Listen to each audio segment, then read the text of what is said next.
Mais qui est à l'origine du coup d'État manqué de septembre 2015? La question reste toujours sans réponse. Celui qui était considéré comme le cerveau de l'action plaide non coupable. Le général Gilbert Diendéré à la barre depuis ce matin ne reconnaît pas les faits qui lui sont reprochés. Pendant ce temps, à Bobo-Dioulasso, le gouvernement et le secteur privé sont en concertation. Il faut revitaliser l'économie burkinabé. Le privé demande à l'État d'être plus courageux dans les réformes qu'il entreprend. Et puis, il ne devrait pas avoir d'augmentation des prix des titres de transport, personnes, marchandises confondues après la hausse du prix du carburant. C'est ce qui est ressorti de la rencontre entre le gouvernement et les transporteurs la semaine dernière. Les dessous de cet accord dans notre chronique Éco tout à l'heure. Voilà pour le sommaire. Bonsoir et bienvenue.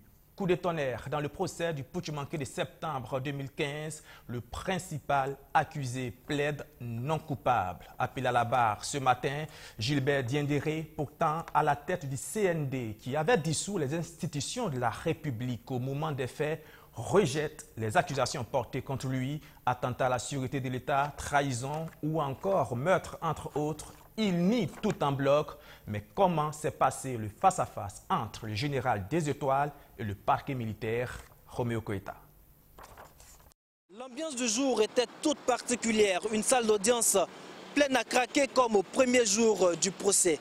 C'est un général Gilbert Diendéré très sûr de lui qui s'est présenté à la barre.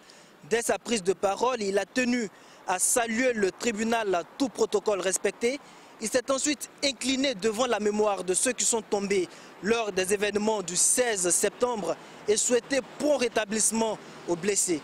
Sur les faits qui lui sont reprochés, le général Gilbert Diendéré reconnaît avoir posé des actes qui peuvent être discutés par des spécialistes de droit. Mais en ce qui concerne le coup d'État, il dit n'avoir ni organisé, ni planifié, ni exécuté ce coup de force. Il prétend avoir juste assumé une situation donnée. Des éléments du RSP ont arrêté les autorités de la transition face à leur refus de les libérer et le pouvoir qui était vacant. Gilbert Diendéré dit s'être senti obligé d'assumer le coup, bien que n'ayant pas été associé à la planification. Il s'est dit qu'il n'était pas normal de laisser la gestion du pouvoir à des sous-officiers. Sur cette première sortie de celui qui est considéré comme le cerveau du coup d'État, les avis sont partagés. La vérité jaillira parce que, souvenez-vous, certains de ces sous-officiers ont clairement dit que c'est lui qui avait commandité le coup d'État, qui lui ont rendu compte après exécution. Maintenant, s'il n'est pas prêt à assumer ce minimum, nous attendons la confrontation avec ces sous-officiers et verrons bien quelle sera sa posture vis-à-vis de ces sous-officiers qui, je l'espère, resteront sur leur position. La transition a été un passage où Zida, tout le monde au Burkina, c'est ce qu'il a fait. S'il a même renoncé à certaines parcelles qui s'était accaparées, tout le monde sait. Et c'est ça qui a été l'élément déclencheur de ce qui s'est passé. On ne pouvait pas être installé par des éléments et les déstabiliser après. Est-ce que ça peut justifier l'action? Moi, je ne sais pas si ça justifie ou pas, mais ils ont été au fait de quelque chose.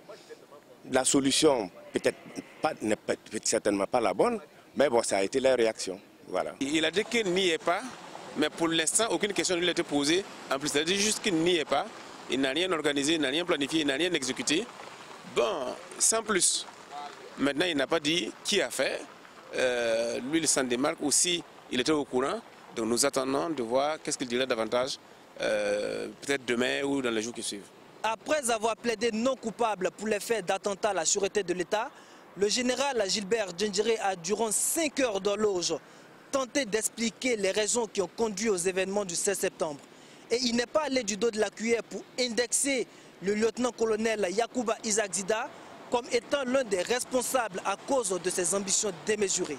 Selon le général, Zida avait voulu mettre l'armée à ses pas en envoyant à la retraite tous les officiers plus gradés que lui. Il a infiltré le RSP. Ne pouvant pas avoir son contrôle, il a décidé de le démanteler, tout en sachant qu'une dissolution brusque entraînerait des remous et pousserait les éléments du corps à la faute. Selon le général Gilbert Diendéré, la goutte d'eau qui a fait déborder le vase, c'est le décret de dissolution du RSP qui devrait être pris en Conseil des ministres le 16 septembre 2015, alors que Michel Kafando, président de la transition, avait pris l'engagement de laisser le sort du RSP aux autorités qui sortiraient des élections de 2015. Et lorsque les éléments ont appris cette dissolution imminente, Ce qui devrait arriver, arriva, conclut le général Gilbert Djendjiri. La suite de son audition, c'est pour demain mardi, 27 novembre. Dans l'actualité de ce 26 novembre également, le secteur privé qui invite le gouvernement à faire plus de réformes courageuses. Un appel lancé à l'ouverture du cadre de concertation pour le dialogue État-secteur privé. C'était ce matin à Bobo-Dioulasso. Arsène Konditamde. 2 jours d'échange entre l'État et le secteur privé pour accorder les violons sur ce qu'il convient de faire pour le développement de l'économie burkinabé. Précédemment appelée rencontre gouvernement-secteur privé, elle change de dénomination et est désormais le cadre de concertation et d'orientation pour le dialogue État-secteur privé. Cette nouvelle formule se veut plus dynamique et plus participative. Dorénavant, elle intègre les acteurs des collectivités territoriales aux échanges. Nous avons décidé d'innover et ça c'est sous l'impulsion des acteurs tout entiers, notamment des acteurs du secteur privé, qui ont voulu que nous changions de format, en faisant en sorte que le nouveau cadre soit un cadre beaucoup plus permanent, un cadre beaucoup plus efficace dans la prise en compte des préoccupations du secteur privé. Cette rencontre annuelle État-secteur privé est le lieu pour les acteurs de discuter des problèmes pressants de l'heure. Parmi les questions à résoudre, le coût élevé de l'énergie, le manque de main-d'œuvre qualifiée dans certains domaines et l'insuffisance des infrastructures routières. Le secteur privé appelle l'État à plus d'audace en matière de réforme. Bon nombre d'unités de transformation ont disparu. Il faut craindre que d'autres disparaissent sous le poids des contraintes, comme conséquence directe ou indirecte l'appauvrissement des ménages. Le secteur privé joue déjà et jouera toujours sa partition. Mais il reste limité par un certain nombre de contraintes, afin de lui permettre d'investir, de s'investir véritablement. Il a toujours besoin de l'accompagnement de l'État à travers des réformes beaucoup plus audacieuses et un environnement des affaires sain et approprié. Les problèmes sont en grande partie connus du gouvernement qui s'attelle à les résoudre peu à peu.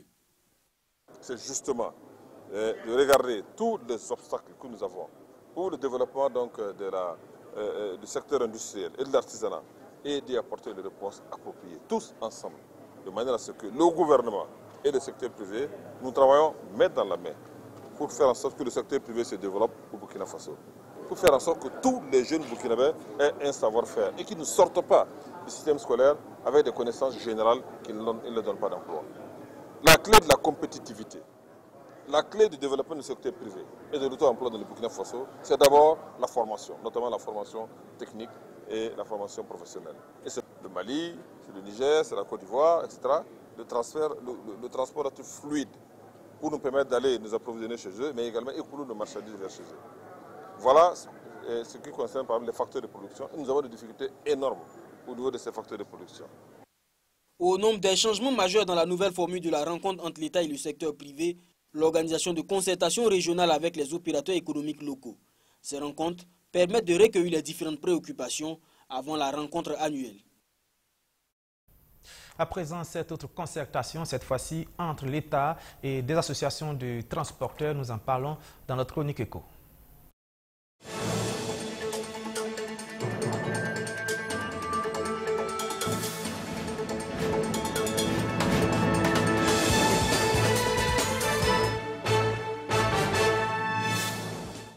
C'était donc le 19 novembre dernier, une rencontre entre le gouvernement et les transporteurs consécutive à la hausse du prix du carburant aboutissait à une trêve de 6 mois pendant lesquels le coût du transport ne devrait pas augmenter. Eh bien, quels sont les détails de cet accord? Abdourazak Traoré. Au sortir de la rencontre gouvernement-transporteur le 19 novembre dernier, engagement a été pris de maintenir le prix des transports en l'état, malgré la flambée du prix des hydrocarbures. La nouvelle a été largement relayée, mais l'information qui n'a pas été assez disséquée, c'est le contenu de l'accord entre les deux parties. Ce qu'il faut savoir, c'est que les transporteurs ont posé au préalable des conditions. Dans leur plateforme revendicative, 12 points sont inscrits, mais ce sont juste 4 qui ont fait l'objet d'entente. Le premier point sur lequel ils se sont arrêtés, c'est la réduction du nombre de visites, visites techniques au niveau du CCVA. Vous n'êtes pas sans savoir que les transporteurs, normalement, au cours de l'année, devraient avoir 4 visites. Et actuellement, avec le contrat, ils sont passés à 2 visites par an. Et normalement, selon les transporteurs, selon ce qu'on a retenu, c'est que cette réduction va leur permettre de gagner 2 semaines d'activité en plus. Au deuxième point de l'accord, les acteurs du transport ont demandé la réduction sur la patente. Elle devra baisser de 50%. Sur la patente, la réduction de la patente, qui est passée de 3 000 francs CFA à 1 500 francs CFA.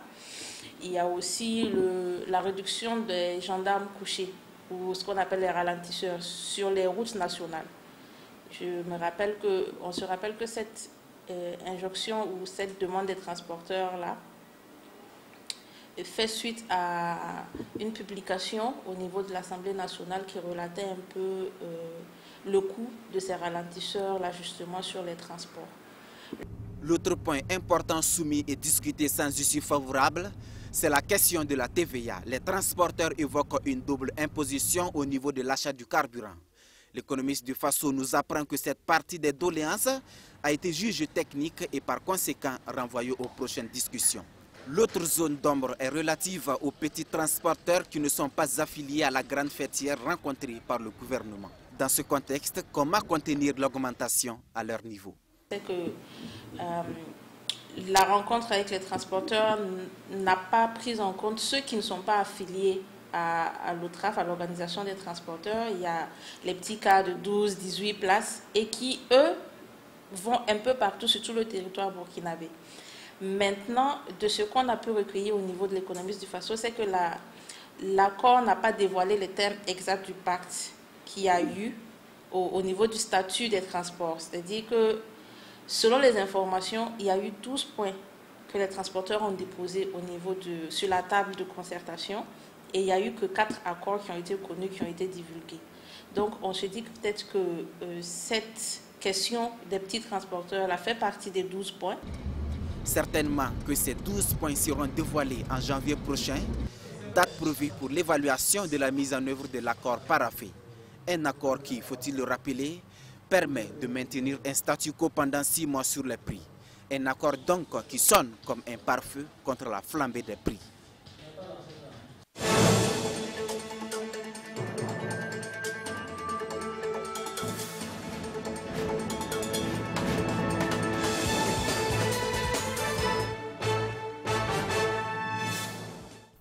En restant en économie, on parle précisément d'économie numérique. La contribution du commerce électronique à l'émergence des économies africaines, c'est le thème de la 2e édition du salon du e-commerce Ouaga qui se tiendra du 29 novembre au 1er décembre prochain. Et les organisateurs annoncent des innovations majeures. Sandrine Zougouri.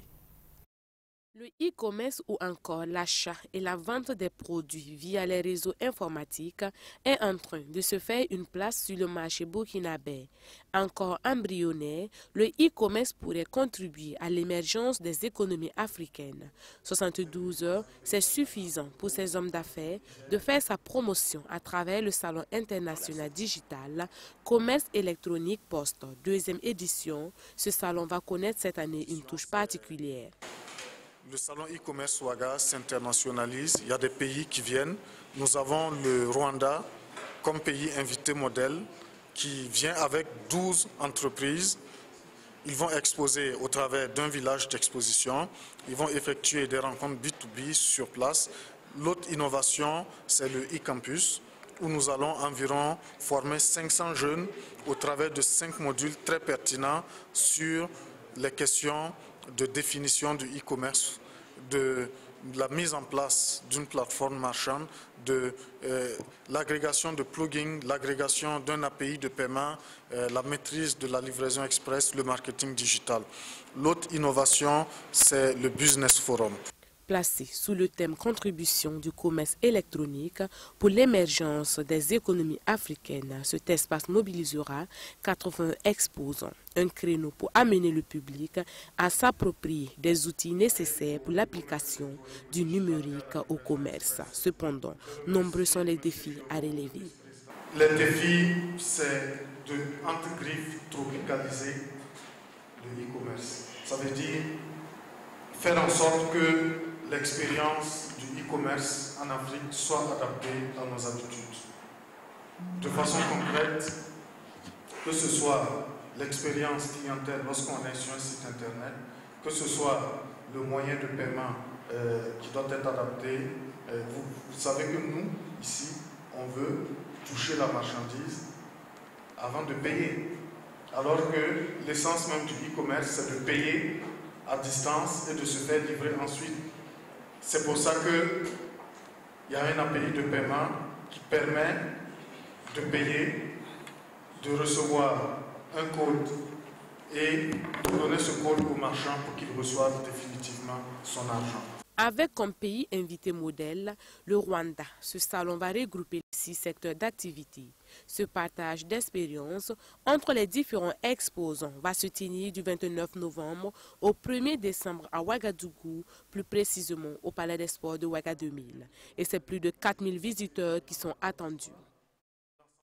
Toujours dans le cyberespace, comment réguler l'utilisation d'Internet sans pour autant empiéter sur la liberté d'expression?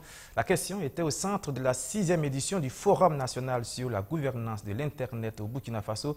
C'était ce week-end. Internet et surtout Internet mobile connaît un essor spectaculaire à la faveur de l'avènement de la 3G. Mais pour mieux s'accommoder de cette technologie dans notre quotidien, une forme de régulation s'impose. C'est tout le sens de ce Forum national sur la gouvernance de l'Internet qui a pour objectif de montrer comment garantir les libertés et sensibiliser le public à l'utilisation utile de cet outil. La gouvernance de l'Internet englobe plusieurs aspects. Et de nos jours, on constate justement un phénomène qui prend de l'ampleur, surtout avec les réseaux sociaux ou les services OTT, entre autres WhatsApp et tout ce que vous savez, il faut n'en citer que cela. Tout le monde est en mesure de produire de nos jours du contenu. Alors le cyberespace, comme le disait le SG, n'est pas un espace sans droit. Alors en tant qu'acteur de la gouvernance de l'Internet, on se doit de réfléchir sur comment garantir justement ces libertés. La 6e édition a pour thème « Gouvernance de l'Internet et civisme au Burkina Faso ». Un thème qui suscite l'intérêt de tous. Il est important de mener des discussions franches pour une régulation intelligente de l'Internet sans entraver la liberté d'expression, précise le ministère en charge de l'économie numérique. Le thème du présent forum est suffisamment évocateur. Voilà. Il est question donc de l'activisme. Alors tout le monde voit ce qui se passe aujourd'hui sur les réseaux sociaux au niveau du Burkina. C'est vrai, c'est un formidable outil pour la liberté d'expression, mais il y a également des dérives. Il y a des dérives et chaque jour que Dieu fait, chacun de vous peut constater jusqu'où ça peut aller. Donc il est important de se pencher sur ces questions afin de trouver le bon milieu, le juste milieu, un équilibre entre la liberté d'expression et en même temps endiguer un peu ces dérives qui peuvent survenir à tout moment et qui peuvent aller très loin. À la fin de la rencontre, des recommandations seront formulées pour l'édification d'un Internet sûr et profitable à tous. Ce forum vient enrichir les activités de la Semaine nationale de l'Internet au Burkina Faso. Du virtuel à la réalité des terres, le foncier encore objet de discorde entre le gouvernement et les associations des droits au logement. La dernière en date, c'est la CADDL qui fustige la décision de la levée de la mesure de suspension des lotissements. Alfred Etioye. La levée de la suspension des opérations de lotissement de toutes les communes du Burkina à l'exception de Ouagadougou et de Bobo-Dioulasso et la création de commissions ad hoc pour ce faire, une volonté du gouvernement de mettre la charrue avant les bœufs, selon la CADDL, la coalition des associations pour la défense du droit au logement. Avant même d'apurer le passif dans les villes comme Koudougou, Waïgouya, Titao, Gawa, Tenkodogo, Ziniare, Surgoubila, pour ne citer que celle-là, le gouvernement s'empresse à lever la mesure conservatoire imposée par les nombreuses irrégularités commises dans les lotissements passés. On se demande, dans ces conditions, quelle valeur accorder aux recommandations de la commission d'enquête parlementaire de 2016. On se demande si le pouvoir actuel n'est pas en train de chercher des moyens pour octroyer, pour noyer le poisson. Et pourquoi? La CADDL vend ses actions du gouvernement des manœuvres politiciennes et pour cause.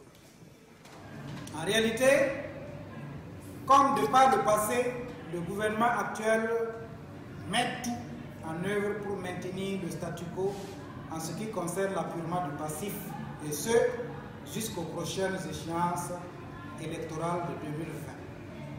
Le moment venu, la question du foncier et des lotissements sera réutilisée par les mêmes hommes politiques qui sont au pouvoir sans discontinuer depuis plus de 30 ans pour battre campagne et se faire réélire comme en 2015. Et le tour est joué encore une fois sur le dos du peuple. La CADDL s'inscrit en faux contre la création de commissions ad hoc déconcentrées pour l'appurement du foncier urbain, réduit les actions des acteurs de la société civile représentés au sein des commissions à une observation passive et malencontreuse. La CADDL estime que ces derniers sont les premiers concernés par le passif. Ils doivent donc avoir voix au chapitre. Le projet de construction du barrage de Bassiri, c'est dans la région de l'Est, est à son étape d'étude de faisabilité. Eh bien, les acteurs chargés de son exécution se sont réunis pour faire le point sur sa progression. Madina Sinou. Malgré les efforts consentis par l'État burkinabé, les ressources en eau mobilisées à ce jour sont insuffisantes pour répondre aux besoins des populations en eau potable. Face à cette situation, le Burkina Faso, à travers le ministère de l'eau et de l'assainissement, a développé des stratégies pour satisfaire la population. Ces stratégies sont entre autres la création de 3 barrages, Bassieri, Banwali et Ouessa. Mais avant la réalisation de ces infrastructures, les membres du comité chargé de la faisabilité du projet sont réunis ici, à Ouagadougou, dans le cadre de leur 3e session ordinaire. Cette session porte précisément sur le barrage de Bassieri. Les études d'avant-projet sommaire du barrage ont conduit à l'élaboration de 2 variantes d'aménagement dont les caractéristiques principales sont les suivantes. La variante 1, ou variante de base, consiste en la création d'un barrage d'une capacité de 660 millions de mètres cubes, équipé d'une centrale au pied du barrage d'une puissance de 3,3 MW.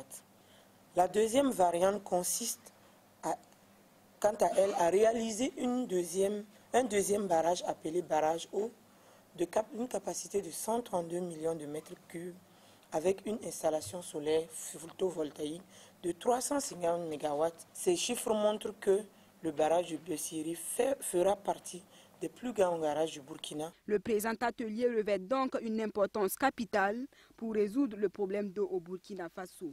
Il s'avère donc important que cette session ne soit pas vécu par les parties prenantes comme un atelier à sens unique. Il est envisagé que ce soit un atelier productif, constructif et surtout une session itérative. Par conséquent, je vous exhorte à une forte participation aux échanges en vue de permettre à l'équipe du groupement d'améliorer le document APS et d'être orienté pour la poursuite de l'étude. À terme, les barrages de Bassieri, Banwali et Ouessa permettront le développement des activités de la pêche, de l'agriculture et de l'élevage au Burkina Faso. Et pour terminer, le projet Endemia, le réseau africain pour l'amélioration des diagnostics, de l'épidémiologie et de la prise en charge des agents infectieux courants, tient sa 2e rencontre au Burkina Faso. Ce réseau qui regroupe 5 pays vise à créer un système de surveillance des infections aiguës de différentes natures. Arsène Konditamde. Des chercheurs de 5 pays, main dans la main pour lutter contre les maladies infectieuses courantes. Un combat mené par l'entremise de Endemia, le réseau africain pour l'amélioration du diagnostic, l'épidémiologie et la prise en charge des agents infectieux. L'objectif est de mener des activités de recherche afin de renforcer les capacités pour la détection, le contrôle, le traitement et la prévention des infections respiratoires et gastro-intestinales aiguës et bien d'autres maladies fébriles aiguës de cause inconnue. Ces pathologies sont responsables de taux de morbidité et de mortalité élevés dans nos différents pays, d'où la nécessité d'identifier les agents pathogènes en cause, de surveiller les résistances aux antibiotiques et de mener des interventions communautaires ou environnementales spécifiques en fonction du pathogène identifié. Ce réseau est financé par le ministère allemand de l'Éducation et de la Recherche. Au Burkina Faso, les activités de recherche ont été menées dans l'hôpital du district sanitaire de Dano et au centre hospitalier universitaire Souro Sanou de Bobo-Dioulasso. Les résultats de ces travaux vont à présent être confrontés à ceux des autres pays membres du réseau. On a trouvé des virus, on a trouvé des parasites et on continue d'investiguer. On va voir également les données qui ont été obtenues au niveau des différents pays, la Côte d'Ivoire, l'Afrique du Sud, la RDC.